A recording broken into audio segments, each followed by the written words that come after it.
Bonjour à toutes les balances, on se retrouve avec plaisir pour vos tendances de novembre, en attendant celle de 2024, que je vais publier le 5 novembre. Si vous souhaitez me contacter, vous pouvez le faire par mon site internet, dont le lien est sous la vidéo ou dans la propos de la chaîne.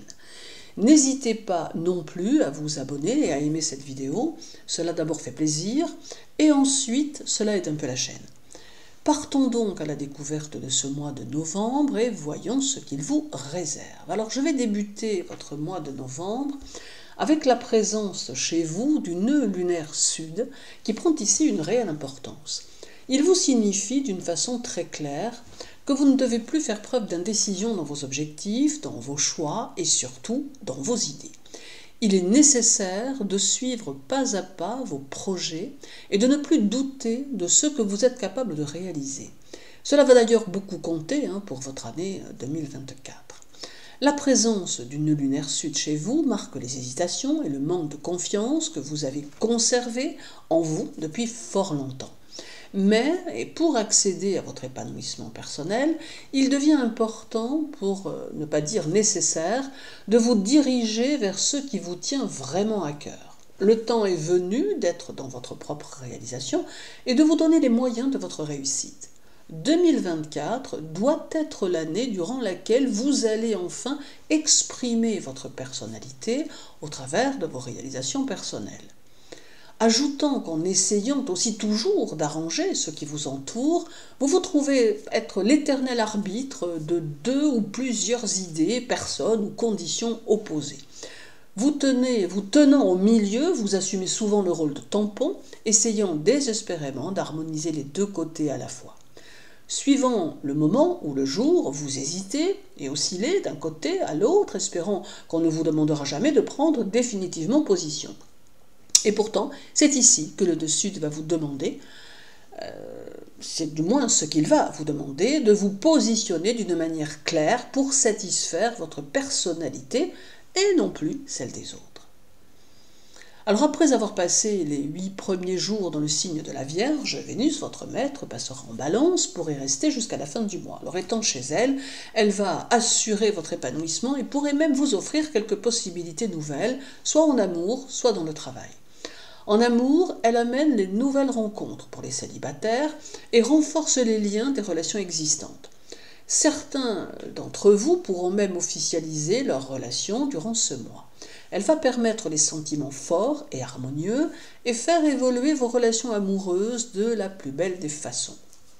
Dans le travail, elle promet quelques succès et pourrait bien offrir à certaines balances de nouvelles opportunités, de nouveaux contrats, des partenariats ou encore des associations qui pourraient s'avérer prometteuses. Mais attention ici, car encore une fois, il est question que votre mois de novembre soit celui de votre affirmation et non celui de la soumission à un partenaire. Aussi, dans le travail, cultivez vos propres idées et soyez ferme dans vos objectifs tout en utilisant la diplomatie et la sympathie. Parlons à présent de Saturne, votre second maître qui passera tout le mois en Poisson et qui sera direct à partir du 4. Cela est de très bon augure, malgré quelques carrés qui le toucheront, mais qui seront très probablement plus des mises en garde qu'autre chose. Le fait qu'il reparte en direct en ce mois de novembre va vous aider et vous encourager à être dans la construction de votre vie, de votre avenir. Il va en quelque sorte consolider vos succès et favoriser l'éclosion de tout ce que vous avez entrepris jusqu'alors, promettant ainsi une année 2024 riche et intéressante. Saturne amène aussi un besoin inévitable de réfléchir sur vos erreurs, vos échecs et vos réussites. Il vous plongera dans vos souvenirs et dans les regrets de ne pas avoir fait ceci ou cela, mais en réalité cela ne servira à rien. Alors, autant accepter ce qui ne fut pas réussi pour permettre à Saturne de vous aider à réussir vos nouvelles initiatives. Comme je vous le disais, 3 carrés vont marquer Saturne. L'un sera le 10 face à Mercure, l'autre le 23 avec le Soleil et le dernier le 25 face à Mars. Le premier carré à Mercure imposera de la discipline dans vos travaux intellectuels ainsi que dans vos affaires et vos échanges avec autrui. Cela peut aussi vous faire prendre conscience que certains échanges que vous entretenez avec certaines personnes ne vous mèneront à rien et resteront stériles. Peut-être aussi vous sentirez-vous en décalage, en dehors de certaines situations, mais ce carré agira surtout au niveau de vos pensées en vous demandant beaucoup plus de sérieux et de réflexion. Le carré de Saturne au Soleil va vous demander beaucoup d'efforts personnels et surtout vous demander d'affirmer votre personnalité tout en prenant vos responsabilités quant à votre réalisation propre. Vous l'avez bien compris, novembre ne vous laissera pas dans l'inaction et Saturne exigera de vous que vous vous respectiez et que vous parveniez à ce que les autres vous traitent avec dignité. Et quant au carré Saturne-Mars du 25, il pourrait bien vous donner le sentiment d'être un peu à l'étroit dans votre vie, votre travail, et générer chez vous un fort besoin d'autre chose. Mais Saturne canalisera cette énergie martienne et, si vous l'acceptez, il vous aidera à vous orienter vers des objectifs précis et définis que vous réussirez à mener jusqu'à leur terme. Le jour du carré parfait, c'est-à-dire le 25, vous aurez peut-être une baisse de morale et une baisse d'énergie, mais pas d'inquiétude, car celle-ci refera surface très rapidement, vous permettant de retrouver tout votre dynamisme. Alors il y aura encore le 3 avec une opposition Vénus-Neptune qui viendra perturber vos ressentis amoureux, vous donnant l'impression que vous ne savez plus vraiment où vous en êtes. Mais cela pourrait n'être qu'une illusion, un mirage que Neptune met sur votre route pour tenter de vous déstabiliser.